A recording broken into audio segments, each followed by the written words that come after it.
Préface. Mémoire miroir. Corps et voix dans les poèmes de Conceição Evaristo. Je rêvais, et, dans tous les esprits, une pancarte jaune s'affiche. Dans ce pays, il est interdit de rêver. Au moment où je m'apprête à rédiger cette préface, surgit, de l'assourdissant fracas des dernières élections brésiliennes, une phrase énoncée par la voix chevrotante et douce d'une femme noire de 72 ans. Cette voix proclame « Ils ont décidé de nous tuer, mais nous avons décidé de ne pas mourir ». Cette sentence, prononcée dans le contexte évoqué plus haut, est, on le sait, un retour de feu aux multiples menaces proférées et, dans une certaine mesure, déjà mises en pratique contre les femmes, la communauté LGBT, la population noire, les artistes, journalistes, écrivains, enseignants, les gens les plus vulnérables, les autochtones, et aussi, cela va de soi, les militants environnementaux. En somme, une sentence qui se dresse comme une réponse aux intimidations portées contre ces individus qui, pris séparément, sont considérés comme étant les membres des minorités. Or, ces minorités se rejoignent malgré tout autour d'un même combat, n'ayant de cesse de faire de l'art, des larmes, des lettres, du travail et du sang, les armes et les boucliers de résistance dans cette incessante bataille pour l'acceptation de la différence et pour la parité des droits de toutes sortes. Des minorités qui forment un groupe de faits majeurs par son nombre et sa diversité, et aussi, disons-le, par l'inventivité de son engagement. Dans l'urgence d'une union éthique, et par conséquent esthétique, afin de contrer les furies du nouvel ordre social, les membres de ces différentes minorités se sont rejoints dans ce nous. Un nous qui, menacé, décide de ne plus jamais mourir. Un nous qui fédère, qui rassemble. Un nous qui résiste tout en invitant à la résistance et qui se dresse contre l'effacement programmé d'une partie de la population ou, devrions-nous dire, d'un pan considérable de la mémoire et de l'histoire de nos sociétés. Ce nous prend forme dans l'œuvre de l'autrice de ce recueil, Conceição Evaristo. Deuxième d'une fratrie de 9 enfants, Conceição Evaristo a partagé son enfance entre l'école et les tâches auprès de sa mère, blanchisseuse, avant de commencer à travailler, à 8 ans, d'abord comme domestique, puis comme garde d'enfants, afin de suivre des études. À 25 ans, elle obtient un premier diplôme lui permettant de passer un concours et de devenir institutrice. Elle décide alors de partir à Rio de Janeiro, où elle intègre la faculté des lettres de l'Université fédérale de Rio de Janeiro, célèbre pour avoir vu passer sur ses bancs de grands noms de la littérature et des sciences humaines brésiliennes. Après une licence en lettres, elle obtient un DEA à l'Université catholique de Rio de Janeiro, dont le mémoire « Littérature noire, une poétique de notre afro-brésilianité » annonce ouvertement son combat contre le silence imposé aux auteurs noirs brésiliens. Puis, une thèse en littérature comparée, Poème à Lungus, Le chant des frères, où l'autrice analyse et célèbre la voix des poètes et poétesses noirs qui chantent la mémoire dilacérée des hommes et des femmes déportés d'Afrique. Pour donner un sens littéraire à ses recherches, Conceição Evaristo fait de cette mémoire dilacérée un fondement de sa poétique dans laquelle elle déploie des stratégies formelles ancrées sur le concept de escrevivência, écrivance, la restauration de mémoire collective par l'écriture des parcours individuels. Aussi, tel un cri de représailles des femmes, et notamment des femmes noires, doublement éloignées de l'épicentre culturel dans une société où le métissage et la diversité, véritables joyaux d'un peuple, ne sont encore, hélas, que reniement et invisibilité, ce livre répond à une quête de représentation des afro-descendants. Il témoigne ainsi d'une culture qui a pendant longtemps été reléguée aux manifestations dites folkloriques ou festives, c'est-à-dire non littéraires. Mais il va plus loin, et il en va autrement. Car c'est à l'aune du principe de réparation qu'écrit Évaristo. Et pour ce faire, elle ne procède point à une quelconque exaltation idyllique d'un passé révolu ou rêvé, ou à la construction d'un récit de souffrance qui pourrait ressembler par son lyrisme compatissant. Non, et même bien au contraire. Au-delà de l'aspect engagé de son œuvre littéraire et scientifique, Conceição Evaristo révèle dans sa poésie une sensibilité complexe, incarnée, d'où jaillissent des souvenirs d'une mémoire à la fois atavique et érudite. Son errance poétique s'y confond avec la mémoire d'autres femmes, celle de sa mère, de sa tante, de sa fille, mais aussi de toutes celles et ceux d'antan et d'après, introduisant une dimension commune à ses poèmes comme dans ses vers. Je trace alors notre ronde, tourne, tourne, où ceux d'hier, ceux d'aujourd'hui et ceux de demain se reconnaissent dans les fragments des uns, des autres, entiers. Par un principe de reconnaissance mutuelle, ceux d'hier, ceux d'aujourd'hui et ceux de demain, désormais entiers, se réconcilient dans ce corps mémoire commun, construit par des fragments des uns et des autres, tout comme les individus d'une foule de minorités, désormais réunis derrière un nous. Les lambeaux de mémoire construisant une histoire commune comme des fragments de peau multiples qui sont devenus un corps social entier. Et pour que ce nous soit au complet, la poétesse convoque également à faire partie de sa poésie la mémoire de l'art et des lettres de celles et ceux qui la suivent tout en la précédant, et notamment celle du grand poète Carlos Drummond de Andrade, dont Evaristo porte désormais la pierre fondamentale. L'un et l'autre issus de cette même terre de Minas Gerais, berceau d'émeraude et d'insurrection.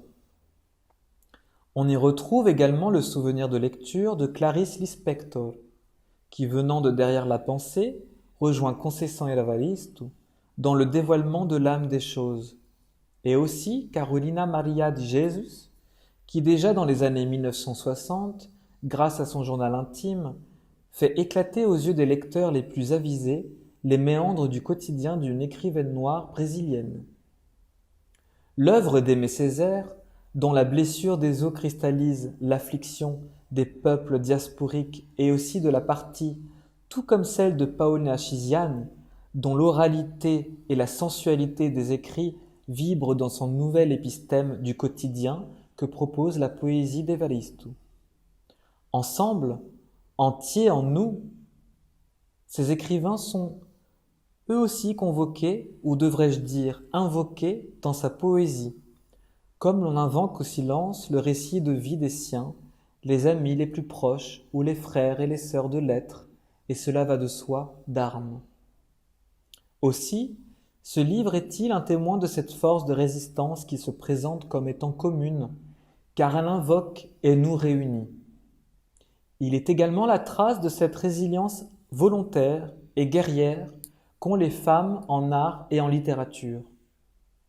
Mais il est aussi, et cela pour notre plus grand plaisir, le fruit et la forme de cette toujours fraîche attitude que Conceição Evaristo a d'extraire de l'essence du quotidien sa plus pure beauté. Une beauté qui insiste, comme nous insisterons, j'ose l'espérer, après avoir traversé ce recueil, à ne plus jamais mourir. Isabella Borges. Il faut se souvenir. La mer vagabonde, houleuse sous mes pensées, la mémoire féroce lance son gouvernail.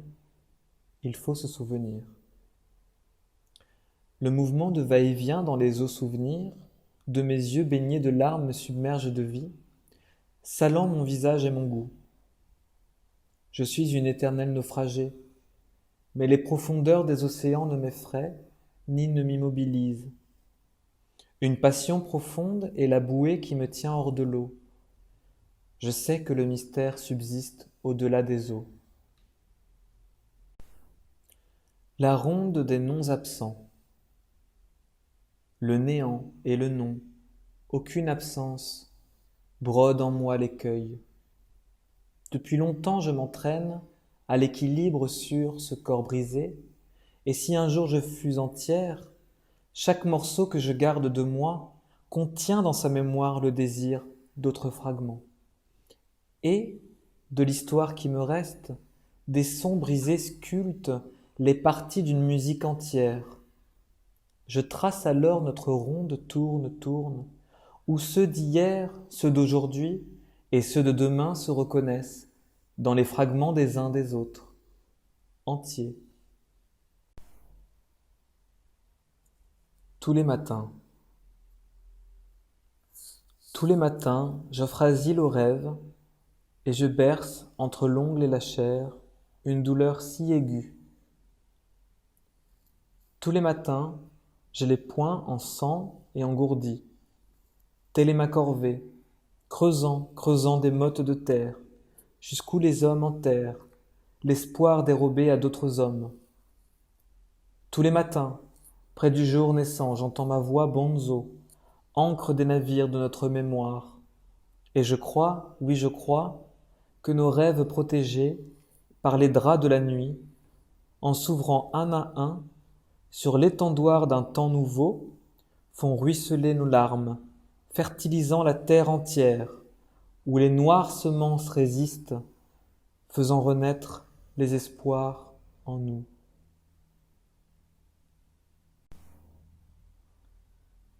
Les songes. On a baigné les songes dans les eaux des misères, et tous se sont dissipés. On a modelé les songes par le fer et le feu, et ils ont pris la forme du néant. Les songes furent et s'enfurent. Mais les enfants, bouches affamées, avides, ont ressuscité la vie, jouant, hameçon dans les courants profonds. Et les songes, submergés et difformes, ont gonflé et se sont amplifiés, s'enchevêtrant les uns les autres, ont pulsé comme sans racines dans les veines desséchées d'un monde nouveau. Mon corps égal, en mémoire d'Adam Ventura. Dans l'obscurité de la nuit, mon corps égal blesse des dangers, devine des messages, des sifflements et des tam-tams. Dans l'obscurité égale mon corps nuit, ouvre volcanique la peau ethnique qui me revêt. Dans l'obscurité de la nuit, mon corps égal, boué de larmes, océanique, tamisant des quêtes, clouant des songes, réunissant des espoirs, dans l'obscurité de la nuit. Les enfants dans la rue. Le banzo renaît en moi.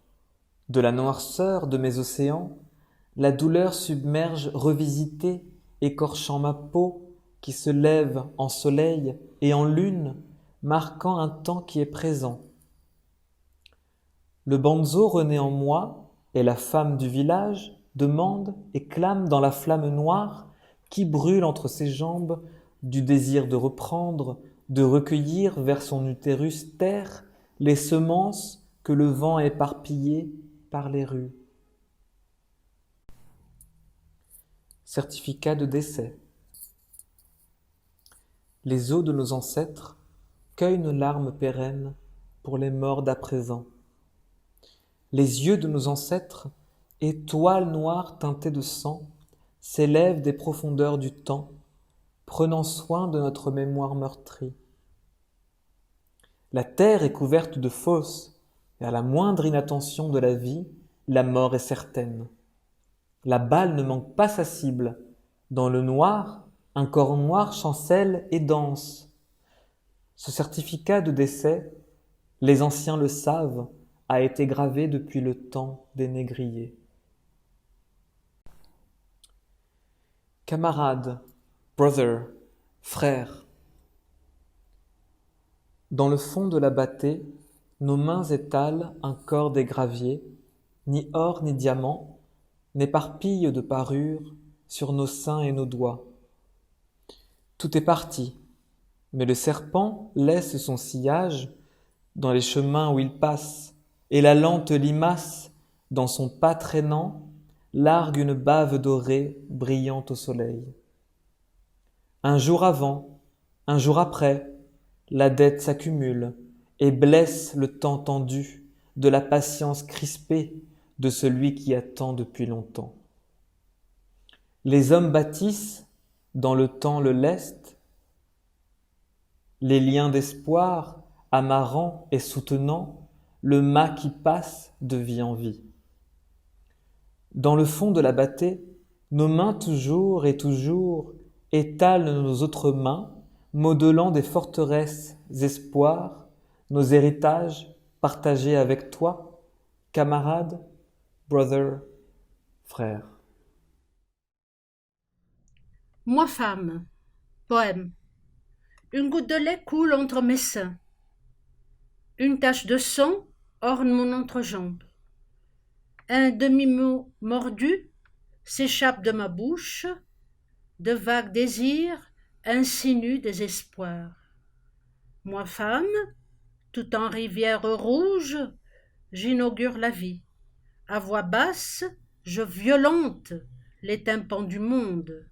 Je prévois, je prédis, je prévis. Avant, maintenant, tout ce qui arrivera. Moi femme matrice, moi force motrice, moi femme abri de semences, mouvement perpétuel du monde. Voix femme, poème.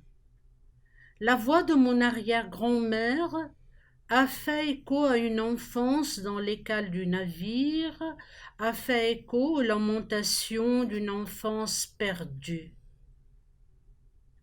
La voix de mon aïeul a fait écho à l'obéissance au blanc maître de tout. La voix de ma mère a fait écho tout bas à la révolte au fond des cuisines des autres, en dessous des piles de linge sale des blancs, par le chemin poussiéreux menant à la favela. Ma voix fait encore écho aux vers perplexes avec des rimes de son et de fin. La voix de ma fille emprunte toutes nos voix, recueille en elle les voix muettes tues, étouffées dans nos gorges. La voix de ma fille recueille en elle la parole et l'acte, le passé, l'aujourd'hui, le présent. La résonance se fera entendre dans la voix de ma fille, l'écho de la vie, liberté. La nuit ne ferme pas les yeux dans les yeux des femmes. Poème en mémoire de Beatriz Nascimento. La nuit ne ferme pas les yeux dans les yeux des femmes. La lune femelle, notre semblable, telle une vigie attentive, surveille notre mémoire. La nuit ne ferme pas les yeux dans les yeux des femmes. Il y a plus d'yeux que de sommeil, où les larmes suspendues virgulent le laps de temps de nos souvenirs humides. La nuit ne ferme pas les yeux dans les yeux des femmes, des vagins ouverts retiennent et expulsent la vie où les Aïna, Nzingas, Ngambeles et autres petites filles lunes éloignent d'elles et de nous les calices de nos larmes. La nuit ne fermera jamais les yeux dans les yeux des femelles, puisque, dans notre sang femme, Dans notre liquide mémoire, en chaque goutte qui jaillit, se trouve un fil invisible et fort, cousant patiemment le filet de notre résistance millénaire. Femelle phénix, poème, pour Léa Garcia. Je me navigue, moi femme, et n'ai pas peur. Je sais la douceur trompeuse des eaux, et, quand la crainte me cherche, je n'ai pas peur de la peur. Je sais pouvoir déraper sur des pierres et m'en tirer indemne, le corps marqué par l'odeur de la boue. Je m'embrase, moi femme, et n'ai pas peur. Je connais la chaleur enivrante de la brûlure. Et, quand la crainte me rend visite, je n'ai pas peur de la crainte. Je sais que je peux me jeter au feu et sortir indemne du bûcher, le corps attendri par l'odeur de la flamme. Je me déserte moi-même et n'ai pas peur. Je sais le vide captivant du mirage. Et quand l'épouvante me rend visite, je n'ai pas peur de la peur. Je sais que je peux me fondre à la solitude et dans un seul eau ressurgir entière, le corps trempé de la sueur de la besogne. Je me vivifie, moi femme, et je m'entête dans la caresse vitale de mes désirs, dans l'ardent courage de mon corps, dans le lien infini de la vie qui gît en moi et renaît, fleur féconde. Je me vivifie moi-même femelle, phénix, je féconde. Du fœtus qui croît en moi, poème. De mon corps le fœtus ossifié devra jaillir un jour. Il vient juste de se cacher dans les vides de mes entrailles meurtries, tandis que, le regard de biais, j'interroge la brutalité du temps. De mon regard, la fleur pétrifiée en mon sol infime, intime, contemple la distraction de nombre de gens et balbutie dans une langue étrangère. Mais je sais décrypter chaque mot, car qui vit avec les condamnés à mort déchiffre tous les signes et sait quand le silence, jugé éternel, est sur le point de se rompre. Ami, je porte dans la paume de mes mains non seulement mon âme, mais un cal vermeil, une vive cicatrice de ma dure récréation. Je tiens dans la paume de mes mains la pierre ôtée du milieu du chemin. Et quand mon poignet ploie sous le poids de la roche, et que mes doigts se fanent telle une fleur foulée par les pieds distraits des marcheurs, je ne crie déjà plus. Je feins la non-douleur. Mon calme est celui d'une vieille femme, rassemblant les morceaux qui lui restent, et avec le crachat épais de sa salive, un mélange aigre-doux. La déesse artisane colle et recolle, lime et câline son corps brisé en mille, et se refait entière par l'âpre intempérie des jours. Petite fille, pour Aïna, ma fille ou ma mère, peut-être. Petite fille, j'aimerais te composer en vers, chanter les mystères déconcertants qui jouent en toi, mais tes contours m'échappent. Petite fille, mon poème premier, prends soin de moi. Béni soit le sang de nos entrailles. Pour Aïna, 19 ans, pour ses premières règles. Ce matin, ma petite fille s'est levée, femme, ancienne gardienne du temps. De moi, elle a hérité le rubis, semence rouge que le printemps, saison femme, nous a accordée. De sa noire et petite fleur coule un liquide rouge, vie fuyante qui coule. De là peut jaillir un être, miracle de quelques matins. Jamais elle n'enfantera dans la douleur. Les vieilles femmes rougissent, merveilles des siècles, et sur le corps des plus jeunes, les anciennes femmes dessinent avec sagesse des symboles rougeâtres, féminins onguents, signes en réponse à une écriture antique. Jamais elle n'enfantera dans la douleur. Il est parmi nous des déesses faites femmes. Ensemble, nous contemplons le calice de notre sang et bénissons notre corps de femme. Et là, sur l'autel du rite humain sacré, nous concevons la trame vitale d'une écriture neuve, tissée dans nos entrailles, lieu texte original. Et tous les matins, nous bénissons notre sang, vie fuyant dans le temps, et gardienne du temple nos voix, entonnent psaumes et litanies, louant la toile humaine préservée dans nos veines. Et depuis toujours, des voix matricielles célèbrent nos vagins qui suintent, sentiers d'où coule notre ancienne sève renouvelée. Et d'éternelles légions féminines glorifient, emplies par le plaisir, le sang béni de nos entrailles, pour les siècles des siècles, tous. Amen. Pour la petite fille. Pour toutes les petites filles et les petits garçons aux cheveux tressés ou sans tresse. Je dénoue les tresses de la petite fille et mes doigts tremblent, de peur dans les chemins divisés de ses cheveux. Je lave le corps de la petite fille et mes mains butent, douleur dans les marques souvenirs d'un fouet traître. J'habille la petite fille et à mes yeux, la couleur de ses vêtements insiste et se confond avec le sang qui coule du corps sol d'un peuple.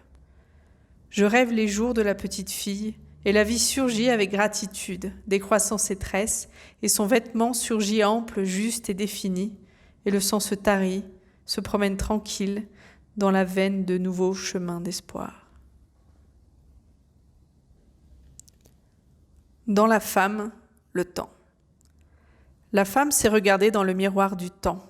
1000 rides, seulement les visibles, sourires, perpendiculaires aux lignes des douleurs.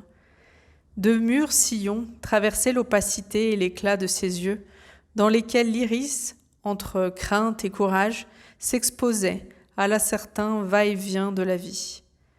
La femme s'est regardée dans le miroir de ses os.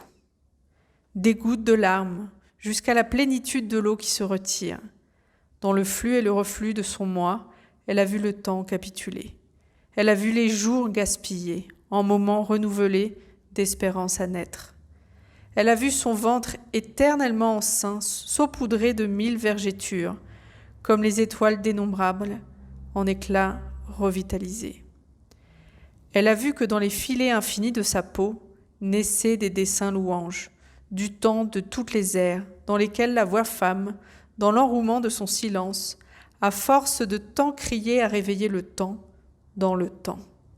Et seulement elle, la femme, a lissé les rides des jours et sagement a deviné. Non, le temps ne lui a pas filé entre les doigts. Il s'est maintenu d'une femme à l'autre. Et seule, mais elle n'est plus seule. Elle a recueilli la solitude, d'une autre, d'une autre, d'une autre, consolidant un réseau d'infinies jeunes lignes, cousues par des mains ancestrales, et s'est réjouie avec le temps, gardée dans le temple de son corps éternisé. Mon rosaire. Mon rosaire est fait de grains noirs et magiques. Sur les grains de mon rosaire, j'implore Maman Oshum et dis des Notre Père, des Ave Maria. De mon rosaire, j'entends les lointains tam-tam de mon peuple et trouve dans ma mémoire mal assoupie les prières des mois de mai de mon enfance.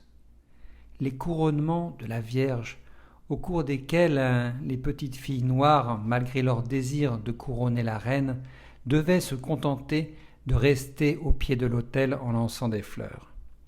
Les grains de mon rosaire ont rendu mes mains calleuses, grains de travail aux champs, dans les usines, les maisons, les écoles, les rues de par le monde. Les grains de mon rosaire sont des grains vivants. Quelqu'un a dit un jour que la vie est une prière. Je dirais cependant qu'il existe des vies blasphèmes. Dans les grains de mon rosaire, je tisse des songes gonflés d'espoir. Dans les grains de mon rosaire, je vois des visages cachés par des barreaux visibles et invisibles, et je berce la douceur de la lutte perdue dans les grains de mon rosaire. Dans les grains de mon rosaire, je chante, je crie, je me tais. De mon rosaire, je sens le bouillonnement de la faim dans l'estomac, dans le cœur et les têtes vides. Quand j'égrène les grains de mon rosaire, je parle de moi-même sous un autre nom.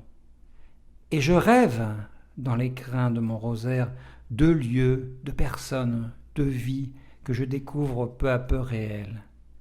Je vais et viens entre les grains de mon rosaire, qui sont des pierres marquant mon corps chemin.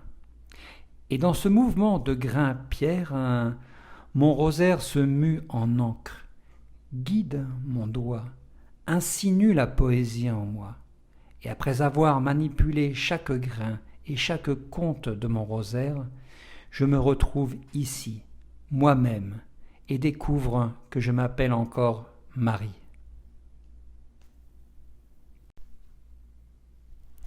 Favela. Des baraques montent la garde dans la nuit. Des balles de sang consument des corps en plein vol. Des impasses enivrées, labyrinthiques et sinueuses, veillent le temps insuffisant qu'il reste à vivre.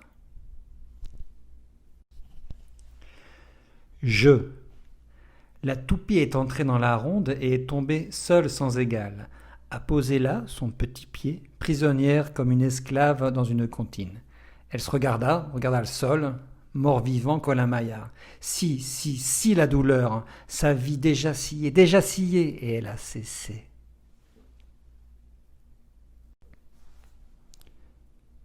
Pain. Sous la langue, la miette de pain joue à la faim. Mur. Sur nos lèvres noires jouait le temps de la bouche violette. Les jours s'attardaient lentement, les heures tintaient dans le fond des casseroles. La cuisson d'une rare nourriture avait l'attente d'un festin faste et faux, banquet d'abondance sans cesse ajourné. Les murs étaient notre hors-d'œuvre. Salivant violet le jeûne, contraint et pérenne d'un éternel carême, espérant une Pâque dans laquelle le passage était de la fin vers la fin. Avocatier. Les maisonnettes fuyaient. L'arbre exubérant affrontait de ses fruits les maigres tuiles des toits. Les enfants maigrissaient de plus en plus, de jour en jour, en escaladant le vert infini des fruits étoiles. Du ciel cime de l'arbre, lieu réfectoire. Même vert, le fruit était sacrifié. Dans le rituel de la découpe, des couteaux aveugles divisaient l'hémisphère en deux. Le cœur du fruit tombait des mains des garçons, au bas du ciel, jusqu'au jour où l'un d'eux, un bien vert, un bien faible, presque rien, Gidéon, au bas du ciel, pas l'écorce, pas le cœur du fruit, un garçon, un tout petit garçon, vert avocat vermilion vert, colorant le sol.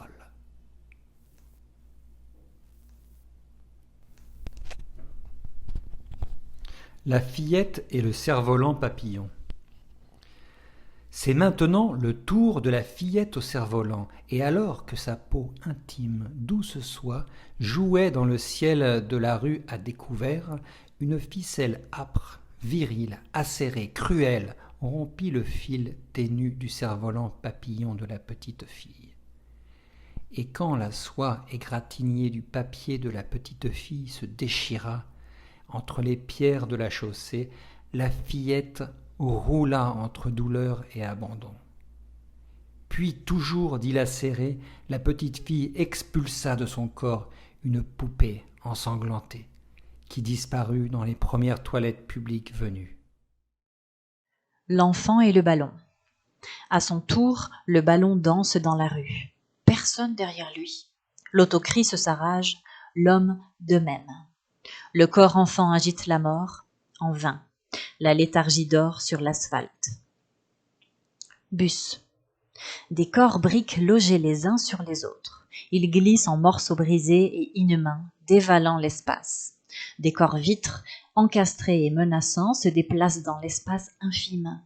Des sourires anonymes tracent un rictus collectif dans les airs, tandis que la machine lisse l'asphalte vidant les tunnels et que ses roues exécutent des accords discordants de montée, de descente, de jambes pèlerines en route vers le méga-désert. Étoiles désertiques. Dans l'aridité des rues, des étoiles cachées surgissent insolentes de l'asphalte brûlant, ordonnant le désordre final des jours. Et dans le vert et rouge du métallique signe de croix, une génuflexion mal faite accélère la rapidité du calice renversé.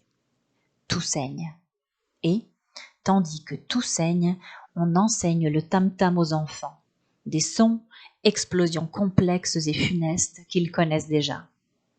Et puis, presque heureux, les grands chantent leur victoire, tandis que dansent ces enfants, des étoiles désertiques, tandis qu'ils dansent, leurs pieds foulent la terre indigo de joie. Et tous les cadavres du passé, et même ceux du présent, se lancent oublieux dans une farandole. Et c'est nous qui prenons soin de leur avenir, étoiles désertiques.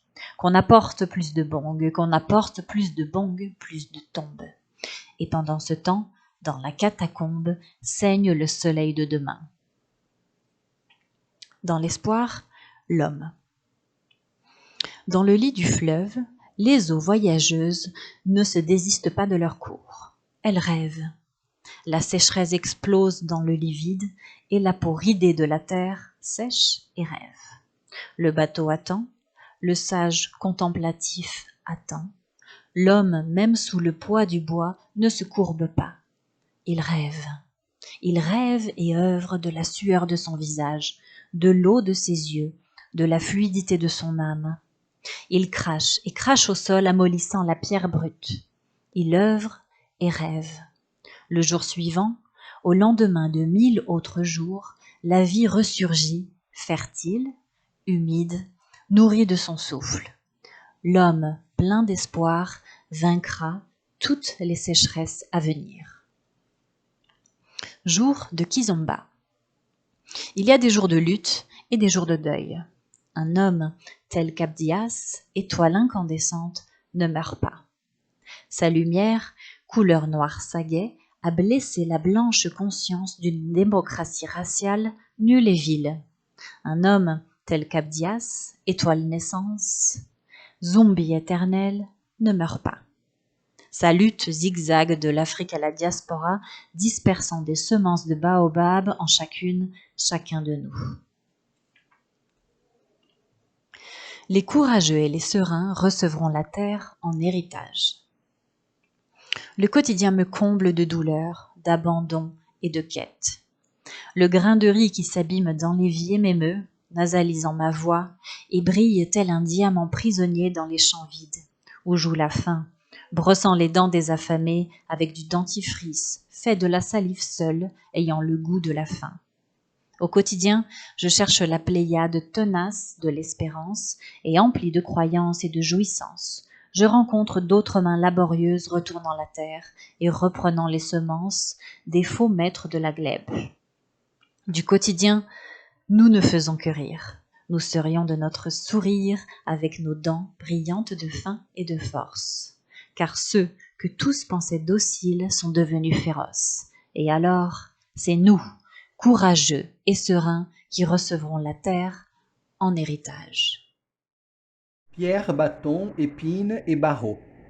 Au milieu du chemin, il y avait une pierre, mais l'espoir audacieux de qui chemine dans les cordières, triturant toutes les pierres, de la première à la dernière, de qui toute la vie baigne dans l'ongle du courage et de la lutte quotidienne, fait du jus une potion, heurte la pierre cauchemar, et c'est là qu'il marque l'arrêt, pour le saut et non le recul.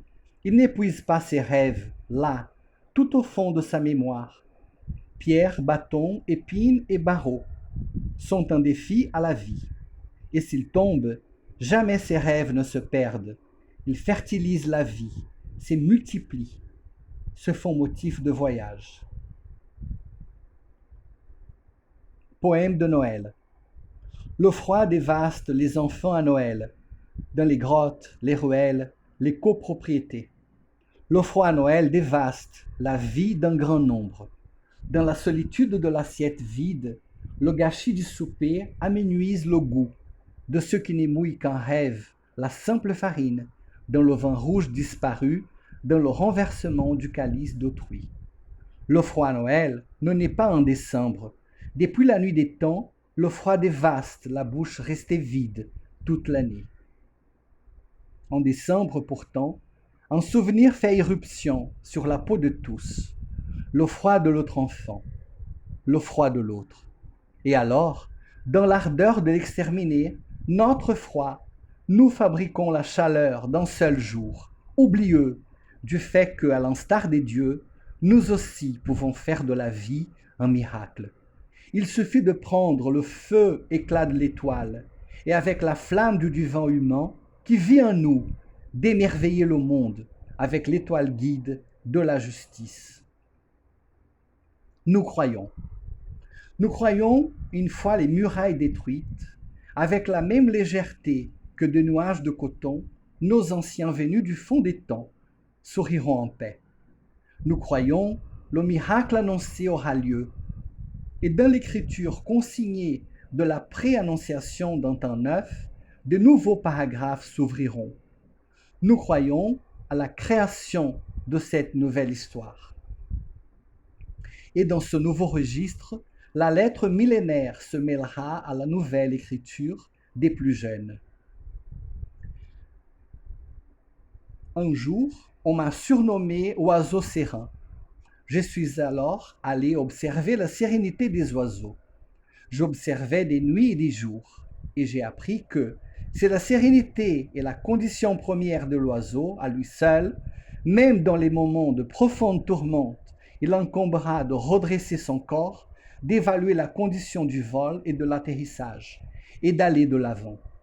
Si la sérénité lui appartient, même en des brefs et rares, mais mortels instants, ses plumes, celles qui recouvrent son poitrail, exactement dans la région du cœur, se hérissent devant la mésaventure d'un espace qui ne les domine pas et méconnaît. Il lui incombera de vaincre son propre tourment, puis de se redresser. Il n'est pas permis à l'oiseau serrant de cultiver la tromperie. Il sait que l'amour, don suprême de la sérénité et du désespoir, se réalise ou s'annule en un rien de temps. Souvenir fluide. Dans le liquide de mon verre, je renverse ton souvenir fluide. Je bois à grandes gorgées ce doux bouillon engrangé et macéré dans ma mémoire. Et quand plus tard je titube, enivré de mes erreurs, j'étouche le vide de ton absence, percevant alors que tu glisses de mes rêves comme la bave indomptable qui s'échappe de la bouche de l'ivrogne somnolent. Si la nuit, le soleil brillait. Si la nuit, le soleil brillait, je casserais ma coquille carapace corps, je ferais de mes pores de cratères, afin que les rayons nocturnes traversent des part en part la porte mal gardée de mes désirs, où j'ai joui en solitaire des plaisirs ourdis dans la douceur imaginaire de tes doigts. Si la nuit, le soleil brillait, même craintive et sombre, je pourrais m'ouvrir tout entière, plus miraculeuse que l'aurore nocturne, ne serait-ce que pour garder en moi ta fleur, au moment exact où la nature expulse la sémence, le pollen, le miel. Si la nuit le soleil brillait, je m'élancerais dans la finitude du moment à l'intérieur, et je me cacherais de moi, et je me cacherais de toi, pour me concentrer sur le seul souvenir de ton corps, temple neuf, car je périrai après le coucher du soleil. Fructifère.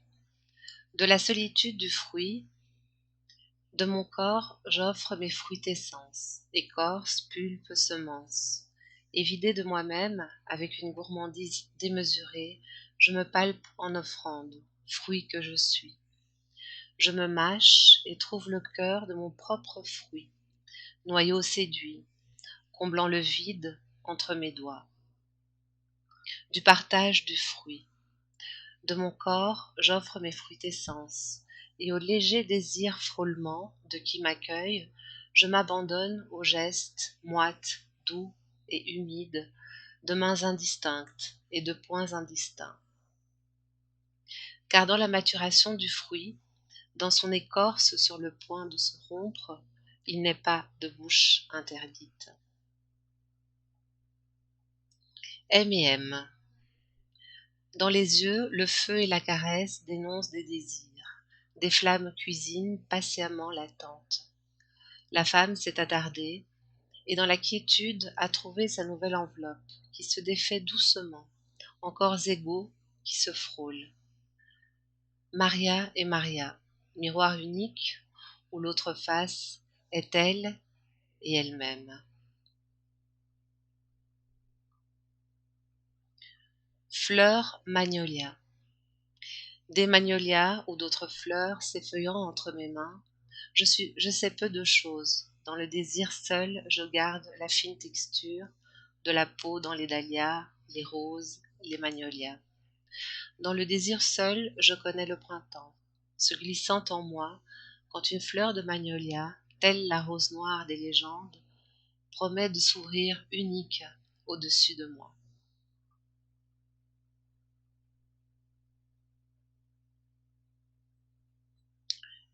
Une vague de honte.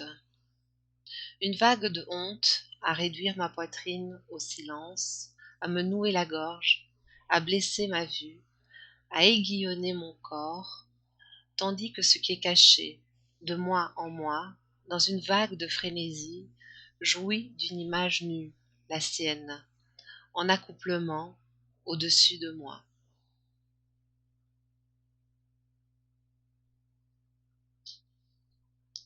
Chanson pour mamie. Venez, ma maîtresse, ne tardez plus. Venez, ma déesse, mon don. Venez, ma fleur perpétuelle, et entendez mes sanglots de douleur. Venez, ma maîtresse, ne tardez plus. Venez, mamie, ma déesse, et prenez-moi sans tarder. Car l'amour est comme les ondes, il fait, refait, défait. Venez, ma maîtresse, ne tardez plus. Venez, mamie, ma sève, et recevez-moi tel un présent. L'offrande d'amour est joyau rare, qui ne résiste ni à l'attente, ni au retard. Parfum volatile de brève récolte. Venez, ma maîtresse, ne tardez plus. Venez, fleur jumelle de mon âme. Venez accomplir notre destinée de douceur. Venez sans plus tarder, venez, avant que cette accalmie nous échappe et que la tourmente des jours tristes nous embrasse. Le soin de ma poésie, je l'ai appris de ma mère, femme à remarquer les choses et à faire attention à la vie. La douceur de ma parole, dans la violence de mes propos, je l'ai reçue de ma mère, femme aux 1000 paroles fécondées dans la bouche du monde. Tout mon trésor m'est venu de ma mère, tout mon succès, je le tiens d'elle. Femme sagesse, Yaba, du feu elle tirait l'eau, des pleurs elle faisait consolation. Je les ai tenus de ma mère, ce demi-rire donné pour cacher, joie entière et cette fois soupçonneuse, tant, quand on marche pieds nus, chaque doigt regarde la route. C'est ma mère qui m'a ouvert les yeux sur les champs miraculeux de la vie, me montrant le feu déguisé en cendre et l'aiguille du temps tournant dans la paillote. C'est ma mère qui m'a fait sentir les fleurs écrasées sous les pierres, les corps vides au long des trottoirs et qui m'a appris, j'insiste, c'est elle, à faire du mot un artifice, l'art et l'office de mon chant, de ma parole. Du feu qui couve en moi. Oui, je porte en moi le feu, l'autre, pas celui qui te plaît. Il brûle, oui, en une flamme vorace qui fait fondre la pointe de ton pinceau calcinant le désir d'essaim que tu fais de moi. Oui, je porte le feu, l'autre, celui qui me fait et qui modèle la plume dure de mon écriture.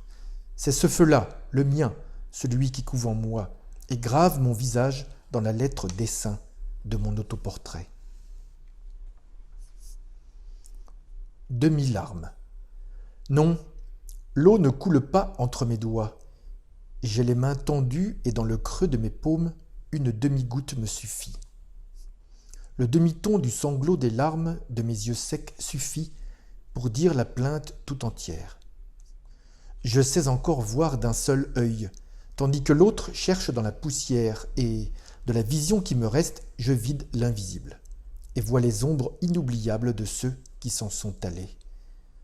D'une langue coupée, je dis tout, je pétris le silence, et dans le bruissement du demi-son, je pousse le cri, du cri, et retrouve la parole antérieure, celle qui, une fois tue, a conservé sa voix et ses sens dans les labyrinthes du souvenir.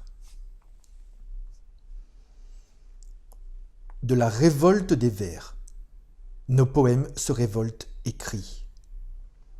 Le silence mordu se rebelle et révèle nos gémissements, et si nombreux sont les cris que la ville blanche s'éveille en cauchemar de son sommeil immérité. Et nous demandons que les balles perdues perdent nos traces et ne fassent pas de notre corps, de nos enfants, leur cible. Le silence mordu, tel le pain trituré de nos désirs, se lève et la masse occupe tout l'espace jusqu'alors mesuré par l'ordre. Et il n'est plus personne pour nous mordre la langue, notre verbe libéré a déjà conjugué le temps de toutes les douleurs. Et le silence s'est échappé, blessant l'ordre et aujourd'hui l'envers du mutisme et de la nudité, de nos vers hurlants qu'ils veulent être libres. De la vieille femme à la petite fille, en mémoire de tante Lia. Il fut un temps où la vieille femme brodait sur mes jours les points mystérieux de ma vie. Et ils étaient légions les points de lignes croisées, ombragés, enchaînés, points pleins et vides, en arrière, en avant, en avant. Il fut un temps où la vieille femme, tempérant mes jours, mêlait réels et songes, inventant des alchimies. Et elles étaient si nombreuses les saveurs, du miel à l'amertume et son entremets, de l'acidité à la douceur et entre deux goûts, du brûlant au froid et son entrelac. Il fut un temps où la vieille femme me cherchait, et moi, petite fille, avec ses yeux qu'elle me prêtait, je voyais le cœur de la vie tout entière. Il fut un temps où je fus vieille. Il fut un temps où je fus petite fille.